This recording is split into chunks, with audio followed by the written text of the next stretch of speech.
سلام به همه آنهایی که در این فرصت ما را تماشا دارند و این هم نشر نوبتی برنامه ترانسفر در عمل اطراف گزارش‌های اخیر زمستانی می باشد. چون ترتیب نخست از گزارش‌های ترانسفری فوتبال ملی آغاز می‌کنیم و گفتنیم که بازیگر الکای خودی شده روشن کولوب قرار کرد از این پس با دسته جنوبی دیگر با نام حاصلات فرخار همکاری کند.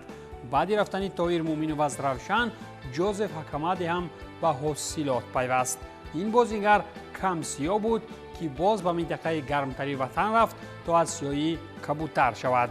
در صف روشن کولوب باشد از نبود طاهر مومینوف زیاد غمگین نشستند و در او سابق سرمربی کوکتاش را به همکاری دعوت نمودند. انتظار می رود که اهلدین توردیف با یاوران خویش از کوکتاش به کولوب می رود، زیرا در صورت ترک گردیدن وضعیت به تنهایی از جانب مخلصان کولوبی مورد لطکوب قرار نگیرد.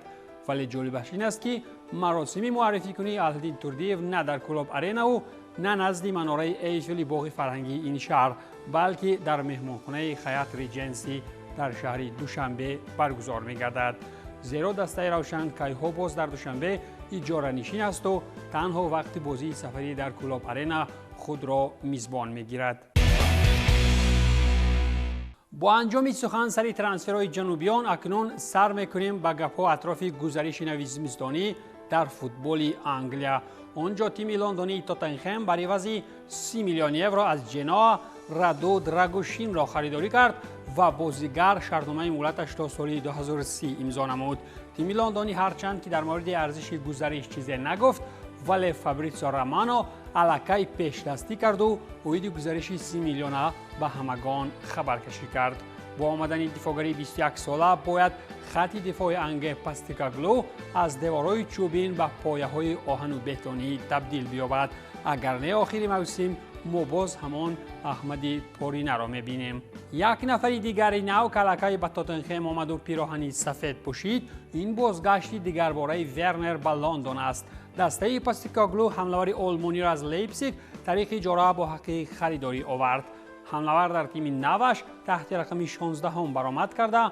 این موسم ورنر تنها 2 گل در 8 بازی بوندسلیگا به ثمر رسانیده است. خلاص که ورنر با برآمدی خویش از سالهای 20 و 22 در چلسی از لحاظ منفی همگان را قایل کرد، زمانی که از 3 متر و 4 متر توپ را وارد دروازه کردن نمیتوانست. کاری ورنر در میدان مسئله عالمی به عمل و زنبوری به اصل را میماند و با چنین علمان و زنبورها مشکل است گفتن که تاتنهام به چیزی رسیده میتواند. بر زمین دسته چقان انگلیسی و عین حال تیم رقم اولی پرمیر لیگ انگلیا با سرداری کلوب بعد باز پس آوردن فابیو کاروالیو او را یگان دقیقه هم در انفیلد نمانده به اجاره به خال سیتی تا آخر موسم روان کرد. همین طریق بعد آنی که کاروالیو نیمه اولی موسم را ناموفق در اربل لیپزیگ گذرانید و بعد 17 دقیقه در میدان‌های با صفت آلمانی دوباره نزد کلوب آمد، نیمه دوم موسم را در چمپیونشیپ خواهد گذرانید. اگر در شیپ هم کارها آمد نکنند، پس به نظرم عمر کاروالیو هم به مثال هموطنش سانچش با مهاجرت همیشگی و در بدری اجاروی گذشتن میگیرد. بدون تنفس زیادتی یک باره گپ ها را به اسپانیا میبریم، زیرا آنجا سیویلیا با اینتر 2-2 گرفت کرد و از آنجا لوسیان اگومه را با حق خریداری به اجاره گرفت. گفته می شود که ارزش اگومه بعد انجام مهلت اجاره 8 میلیون یورو و نوابسته از آن که این موسم این بازیگر 21 ساله در سری ا تنها یک بازی گذرانیده است، برای سیویلیا وضعیتش نه آنقدر خوب او به هر حال در کار است. یا به مثال مقال مردمی چطور میگویند از بیامکی خر هم امک است. در آلمان باشد هرچند به وری از سالهای اخیر با خریداری‌های بزرگ خویش نفس کلانی بازاری آلمانی ها را ترغیب کرد، این مورد هم وقتی خریدکنی ها بازیگر از تاتنهام را انتخاب نمود. با سخن‌های دیگر دفاعگر اریک دایر طریق اجاره از تاتنهام به باواریا پیوست. پیشتر خبر داده میشد که تیم میونخنی دفاعگر 29 ساله انگلیس را بر عوض 4 میلیون یورو خریداری کرده است، ولی تاتنهام اعلام کرده است اریک با حق خریداری و اجاره داده شده است. دایر از سال 2014 باشد شرف تیم لندنی را حمایت کرده در صف میونخنی ها رقم 15 را انتخاب کرده است. این بازیگر هرچند سالهای پیشین در توتنهام گپ زنی اساسی بود، ولی این موسم تنها 4 بازی گذرانیده بود و خلاص. با رفتن به نزد کین باشد به فکرم از نو زنده می شود. ولی گزارشی از همه مهمترین را به بوندسلیگا در این زمستان بروسیای دورتموند انجام داد، زمانی که بچه خودی او گای شده در منچستر را دیگر باره به سیگنال ایدونا پارک آورد. باید گفت که سال 21 از پشت رفتن سانچو به منچستر دستش بروسیای دورتموند 85 میلیون یورو کار کرده بود و اکنون باشد او را تا آخر موسم به اجاره گرفت. با گپی دیگر این را میتوان چنین شرح داد: تن هاگ بعد خلاص شدن از رونالدو اخیراً یک نفری ناراضی دیگر را از دستش دور کرد. پیشتر گفته میشد که بروسیا 3 معاش انگلیس را در نیم سال پرداخت میکند و این هم 3 میلیون یورو را تشکیل میدهد، در حالی که پرداخت 6 میلیون را امیو خود به گردن گرفته است. بعد آن جنگ پرسر و صدا با تن هاگ باشد در صف منیکانی ها سانچو از ماه آگوست سال قبلی روی میدان را ندیده بود و از بی‌تجربگی رنج می‌برد. نوابسته از جنجال ها با تن هاگ موسم اول جیدان در امیو هم جالب نبود. 5-3 در 38 بازی و هرچند سال دیگر همگان از او بهبودی انتظار بودند، با آمدن تن هاگ کار تماما به قول جزیر شد. وابسته به حالت ناباب ورزشی سانچو در چمپیونات جهانی قطر هم از قطار افتاد، ولی هرچند همگی در مناقشه میان تن هاگ و سانچو نیدرلندی را عیبدار میکنند، به قول اتلتیک و زاغ خبرکشی ترانسفری با نام فابریزیو رومانو، تن هاگ از جهت روانی سانچو را وقتهای مشکل دستگیری میکرده است، ولی دید که این فایده ندارد، طاقتش داغ شده بر عوض 45 میلیون یورو او را فروختنی بود. خلاصی گپ این که اوید این قضیه سخنها زیادند و آخری مطلب این است که به نظرم قدم سانچو هنوز از زمانی رفتن از دسته پپ اشتباه بود. فودن که در کورس‌های اتحادیه تحمل کرد و اخیراً امکان زیر دست گرفت، سانچو باشد دیگر امکانیت پیدا نمی‌کند. ولی بر زمین بروسیا برای سانچو مکانی اولی گردیده بود. او در آلمان مؤلف آمار 50-64 در 4 سال گردید و به انگلیا رفت. تیم آلمانی امکانی نوبتی برای سانچو میدهد و بعد آن که او اخیراً بخشش نپرسید و با تن هاگ صلح نکرد، دیگر باره به دورتموند آمد. I'm back از سانچو یا خود من برگشتم سخنانی مایکل جوردن هستند، زمانی که او بعد بیسبال دیگر باره به بسکتبال آمد. ولی آمدنش به خیر باشد و او اثبات هم به مثال رونالدو باید کند که نفری ناحق در این قضیه خودی تن هاگ است. در ایتالیا باشد میلان دانیل مالدینی را به اجاره به مونزا روان کرد. این نیم حمایتگر موسم جاری را در امپولی گذرانید و میلان این نوبت نیز قرار کرد که به خدمت‌های مالدینی خردی تکیه نکند.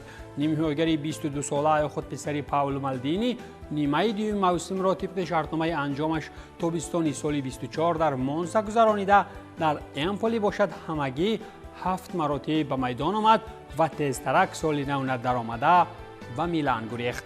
درآمد گپ مونزا را سال 2018 شرکت سیلویو برلوسکونی با نام فین اینوست به دست آورد و رهبر این تیم عین حال ادریانو گالیانی می باشد.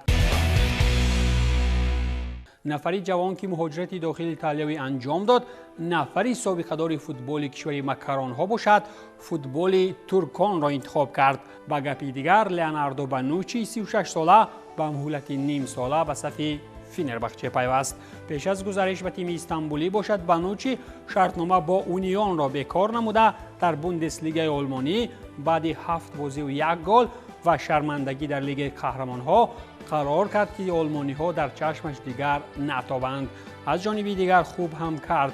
ترکان اگر ستاره فوتبال اروپایی را در پیریشان عزت و احترام نکنند، غیر از ثبت سلسله فیلم‌های دور و درازشان دیگر یگان کار از دستشان نمی آید. همزمان در فوتبال فرانسویان دو تیم المپیک مارسی و لیون در بازار چخانی کردند. نخست المپیک مارسل ژان آنانا را از بشیکتاش آورد. این بازیگر نیم سال در فوتبال ترکان رهگم زدگی بود. سابق نامزد در مسند پرزیدنتی استانبولی ها گفت که در نسب بازیگران اشتباه کرده است و نه آن بازیگر تبدیلش را گرفته است. آنانا 24 ساله هم بعد 4 بازی و نیم سالی سرگردانی در نزد خلیج بوسفور فهمید که نه آن تیم درست را انتخاب نموده است و به فرانسه برگشت. بر زمین تیم المپیکی دیگری از شهر آوازه‌دار لیون بر عوض 17.5 میلیون یورو از گنت بلگیایی حمله‌ور منتخب بلگیا U21 مالیک فافانا را شامل تیم کرد. باشگاه فرانسوی با همین عقد خریداری حمله‌ور 18 ساله اعلان نموده گنت میتواند بر زمین پول الکی گرفتگی میتواند 20% مبلغ از پول فروش میبده مالیک را به دست آورد.